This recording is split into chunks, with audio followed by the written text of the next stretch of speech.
ఐశ్వర్యం ఉంటే దాన ధర్మాలు చెయ్యి, వయస్సు ఉంటే తీర్థయాత్రలు చెయ్యి. ఆ కోసం కూడా ఖర్చు పెట్టకపోతే అలా ఫోటోలు తీయడానికి కాదు తీర్థయాత్రలు. అక్కడ కథలు ఉంటాయి, ఆ కథ విని నేర్చుకోవాలి. ఆ కథలో ఏం చెప్పారు, ఆయనకి ఎందుకు దేవుడు కనబడ్డాడు, నాకు ఎందుకు కనబడ్డాడు, కాళహస్తి వెళ్ళాం, కన్నప్పకి దేవుడు ఎందుకు కనబడ్డాడు, నాకు ఎందుకు కనబడ్డాడు, నేను చేసిన పాపం ఏమిటి, ఆయన చేసిన పుణ్యం ఏమిటి, ఈ కథ వింటే అవన్నీ తెలుస్తాయి. అప్పుడు ఆ ప్రకారం ప్రవర్తిస్తాం. అందుకని తీర్థయాత్రలు చేయడు, దాన ధర్మాలు చేయడు, పేదవాడిని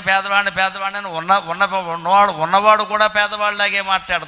పోని ఇవేవీ కాదు, ఏదో ఒక మార్గంలో సమస్త భువనాలకే అధీశ్వరుడమైన ఓ పార్వతీ వల్లభ భర్గా కుకుటేశ్వర స్వామి, నిన్ను సేవించచ్చు కదయా, కనీసం డబ్బు దానం చెయ్యకపోయినా, తీర్థయాత్రలు చెయ్యకపోయినా ఒక్క పని చేస్తే మనకి మనశ్శాంతి కలుగుతుంది, సమస్త శుభాలు ఇంట్లో చేకూరుతాయి.